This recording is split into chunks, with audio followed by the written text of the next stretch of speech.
Friends, in this video we will discuss about atomic structure, right? So let me go over here.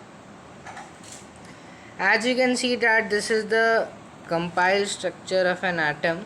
Now what is an atom?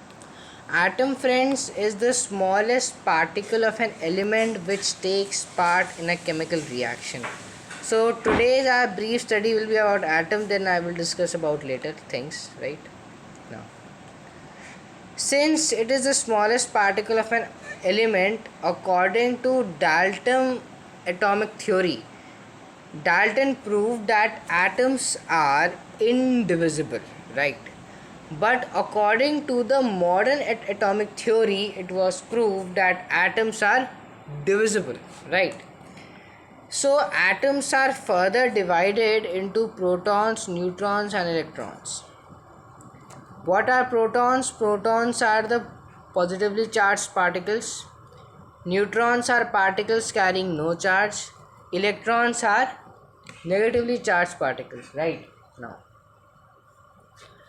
atom, if you talk about structure of atom, so there is a nucleus and its four orbits or shells are there, and in those shells also there are subshells, right?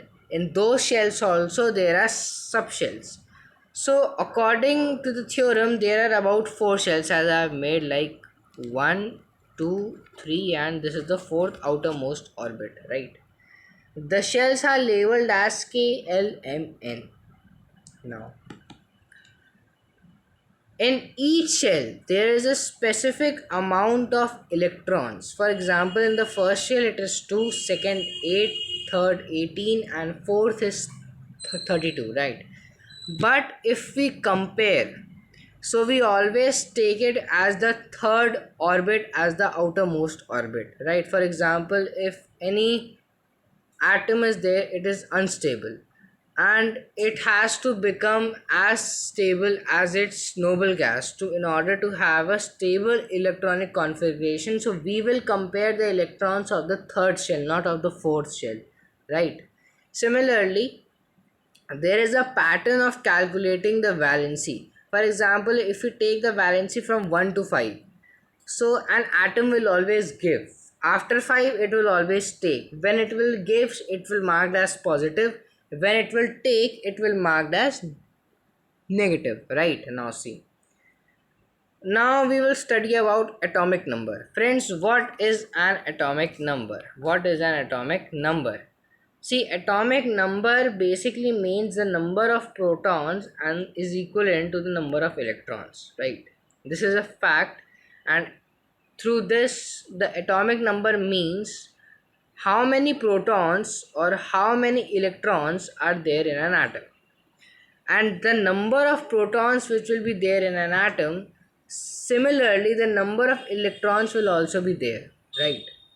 For example, if we take about carbon, carbon has 6 protons and 6 electrons, right? So this is about atomic number. We can't take neutrons because neutrons are electrically neutral. Now if I talk about atomic mass, friends, what is atomic mass? Atomic mass basically means the sum of protons and neutrons. Now over here, why I am not taking electrons? Because electrons carries negligible mass, right? So here we derive the formula atomic number proton P equals to E, atomic mass P plus N, and neutrons mass number minus atomic number, right? Now see, this was all about the structure of atom. Now I will discuss about symbols. Friends, symbols are basically the short form or abbreviated name of an element through which we describe the element in a short form, right? It can be more than 3 or 4 letters. Now, characteristics of a symbol. It's a short form or abbreviated name of an element. It distinguishes the characteristics element of from the another element. It shows the weight of an element known as the atomic weight. Symbol is always derived from its Latin name, right? It is always derived from its Latin name. Now friends, I will discuss about valency. What is valency?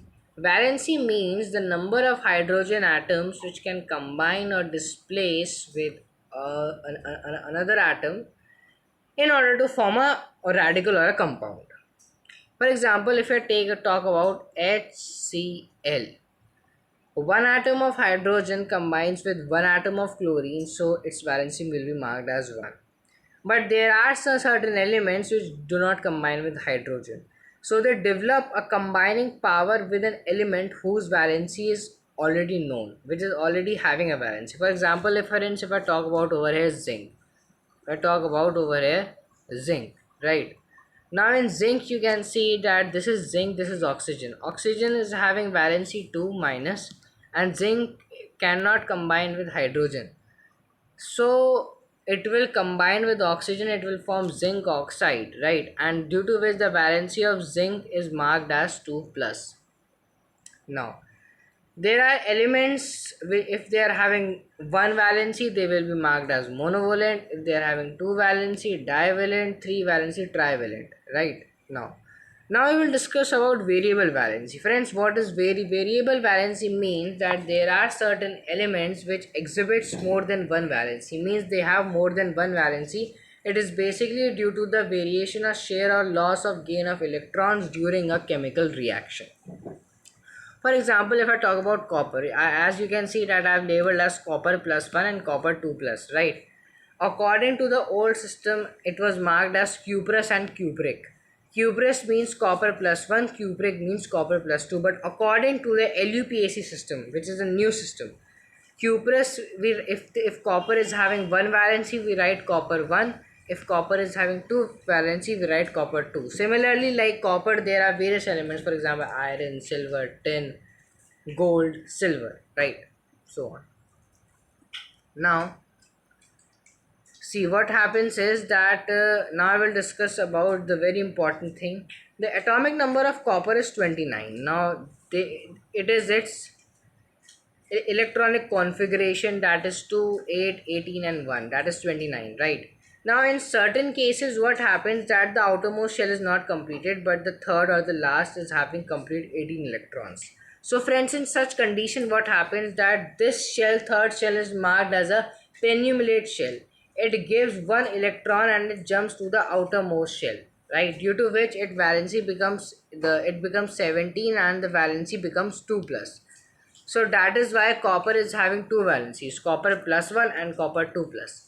Now I will discuss about ions. Friends, what are ions? Ions are basically a single atom or a group of atoms which carries a positive or a negative charge.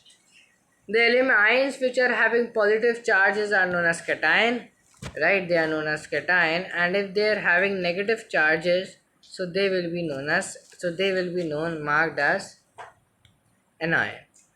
For example, cation I have taken as sodium because its valency is 1 plus, and in anion I have taken oxygen because its valency is 2 minus. Now I will discuss about radical. What are radical? Radical is an atom or a group of atoms which works as a single unit with a charge on the group. Now there are positive radicals and negative. Now see, in the whole table of elements, there is only one positive radical, that is ammonium, because it's having valency 1 plus, right? We can't take potassium and all because these are ions, right? Because radical is formed from a group of elements, right? From a group of atoms. If I talk about negative radical, so you can take bicarbonate, that is HCO3, because its valency is 1 minus. So with this friend, we have finished till radical. In the next video I will discuss about how to create a formula, that is very interesting, and how to balance an equation, what are the limitations of conducting a chemical reaction, and I will discuss about the law of conservation of mass. So with this I end my video. Thank you, have a nice day. So let's go back to my original screen.